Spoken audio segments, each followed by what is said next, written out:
G'day golfers, Brad Clifton here for Australian Golf Digest. It's the new year and it's time to get new clubs. I've decided this is the year I finally go and get fit, and I mean properly fit, with the guys at Mizuno. I'm here at the Mizuno Performance Centre in Melbourne.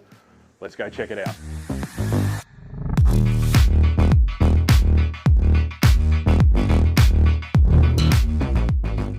Okay guys, I'm here with Charlie from the Mizuno Performance Centre.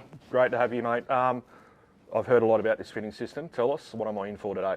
Yeah, so basically we're going to run you through our full Mizuno fitting. And at Mizuno we have a very unique tool that we use for our fitting, and that is the 3D Shaft Optimiser. Now our fitting system is not just this alone. It has three key components. It's the optimizer, our software, and then our fitting tools. And that consists of, with irons alone, 63 different custom options of iron shafts. Wow, that's a lot. Yep. That's cool. I can't wait to do it. Let's get straight into it. Let's get into it. The first thing that we want to do is make sure that you're properly fitted into a golf club. So that is the first process. Anyone that gets fitted at Mizuno, we're going to fit them for a golf club, and then they'll take that home away with them as well. Cool.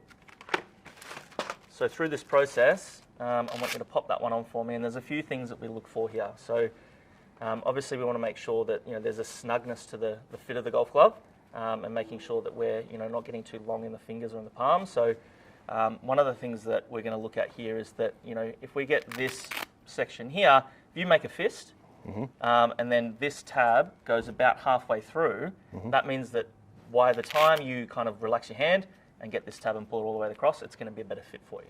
So the tab to go halfway across the Velcro means that it's going to be a nice fit and then give out and be a really good fitting glove. Awesome. Cool.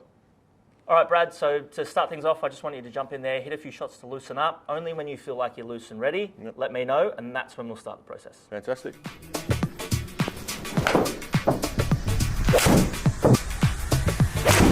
All right, Brad, now that you're loose and warm, and we've also been able to capture some baseline data of your current club. So from there, we can see the deliverables, we can see how high, how far, how steep our landing angle is.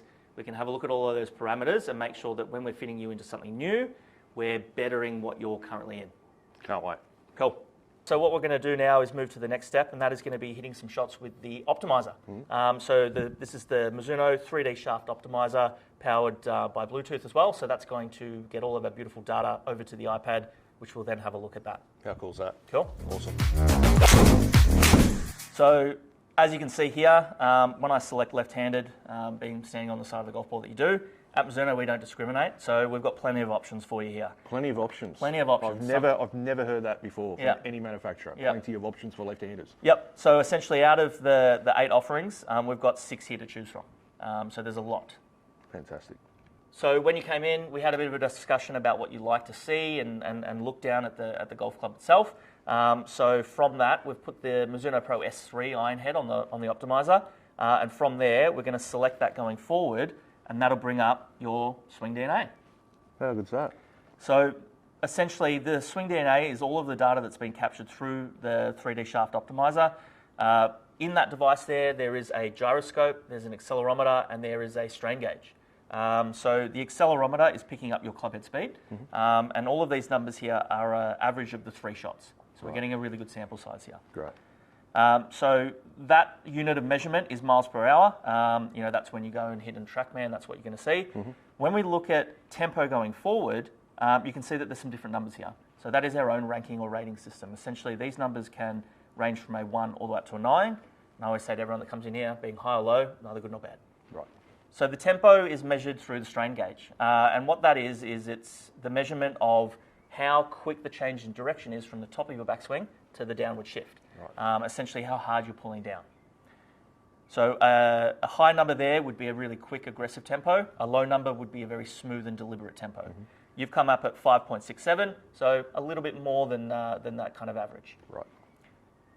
The tempo and the club head speed, those two things work together to give us a really good understanding of what weight of golf shaft is going to be best suited, and the rigidity or smoothness of the handle section. So the next parameters that we're going to look at is the toe down and kick angle. So through the point of impact, that's how much toe down or droop and how much kick there is. Yep. And that all has to do with the middle part or the midsection of the golf shaft. The last parameter that we're going to look at here is the release factor. And essentially that is how early or how late someone releases the golf club. That all has to do with the tip structure. Right. You'll see two little sections down the bottom here, and that is the shaft lean attack angle. we've captured all your SwingDNA through the Shaft Optimiser, and now we're going to talk about how that information relates to all of our beautiful shafts here. At Mizuno, we have 63 different custom options of shafts, so there's obviously a lot of options there. Going through here, my lightest shaft that I have is 50 grams, going all the way up to 132 grams, and all these increments in between. Now, what's important is focusing not only on just grabbing a flex of a golf shaft, but it's also the weight and the bending profile. The bending profile we talk a lot about, and it's not just kind of looking at an overall blanket of flex. We're really deep diving into specific parts of the shaft here. So what we do at Mizuno is we actually measure every shaft on an EI curve, and what that is essentially starting at the butt end of the shaft, measuring the flex, moving down 2 inches, measuring the flex, and all the way to the tip section. From there, we can really map out every single shaft and its bending profile and how those shafts flow. So from here, all of your SwingDNA has been uploaded into the software. Along with that is every single shaft that we offer.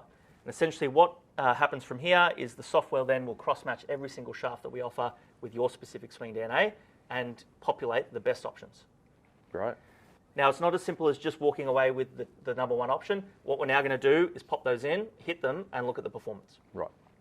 All right, Brad, now we've got our data, we're going to start to build up some of these options. So from here, I want you to hit about 4 shots for me in your own time. From there, we'll look at the data, and then we'll move on to the next section. From here, obviously, I'm going to be looking at all of the data on the front screen, looking at the flight and all of those things. There's going to be 2 things that I can't tell you the entire session: how something looks and how something feels. Feel thing is very important here. I want to make sure that when we're building you a set of golf clubs, that it's not too heavy, not too light, doesn't feel too stiff or rigid or too flexible. All right, Brad, great start. Now pop on over here and we'll get our next combination ready to go. All right, Brad, great stuff with the first option. Now I've plugged in the Dynamic Gold X100, so I want to see about 4 more shots with that, and then we'll compare that data against the first option. It's left and right and That's up and down. army golf, this shaft, isn't it? Yeah, horrendous. As we can see from the data and probably your own feels as well, we did not like that whatsoever. Nowhere near as good as the first option. So that one then comes out of the mix, and we're going to move on to the next option. All right, Brad, let's get into option number 3. Let's do it.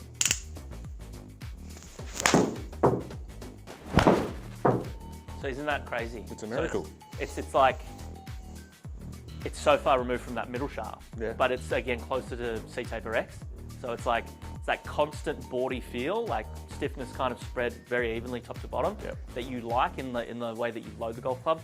And that's why you chuck this back in and it's just like straight back into it again. The feel's just exactly where I want it. Yeah. So as we could see, that third option was much better than the second one. Probably not as good as the first one still, but I'm really excited about what this one's going to do. If you're excited, I'm excited. This one feels actually really good. Yeah, funnily enough, that's our first option back in. Right. We were having a look at some other options and other shafts, and the data wasn't really backing up that anything was any better than this.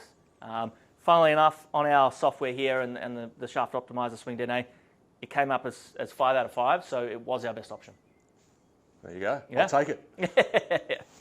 All right, Brad, we've got our sample set of data, and what we found is that we're in love with the Mizuno Pro S3, and that KBS C-Taper X. I know it's a shaft that you played before. The data just stacked it up that it was the best option. So now what we're going to do is we're going to start to flesh out the other details: length, lie, set makeup, grip thickness, texture, all of those things. So when we're looking at the player's length, we take a few factors into account. We're taking the player's height and also their knuckle measurement to floor. And the way that we do that is type in your height here, being a big lad that you are, 6'4". And now what we're going to do is measure your knuckles to floor. So if you were to stand up nice and tall for me, let your arms hang, create a fist.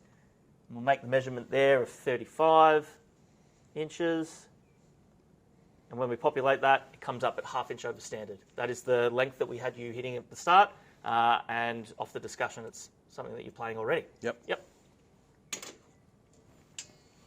All right, and now we move into the lie angle. Now, the old school terminology was using a lie board, and now the new school is lie boards lie. So by using the 3D Shaft Optimiser, there is a sensor in here that is picking up digital shaft plane. So the trouble is when we've got a hard surface hitting a hard surface, being a club head onto a lie board, we can get some indiscrepancies there. And what we want to make sure is that we're measuring a player's true lie angle, and this is the best way we've found to do that. Now we'll go on to that, we're going to have a chat about some grips. Okay. So follow me over to the grip wall and we'll have a look at some sizing and some texture. Perfect. All right, Brad, so what we're going to do now is we're going to talk through the grip. So what I want to do is I want to use this Golf Pride Tool Velvet as our baseline. So if you can grip that for me like you're going to hit a normal golf shot, and then what I want you to do is take off your left hand for me. So what we're going to look at here is the fingers rolling into the palm. So, you know, quite a wide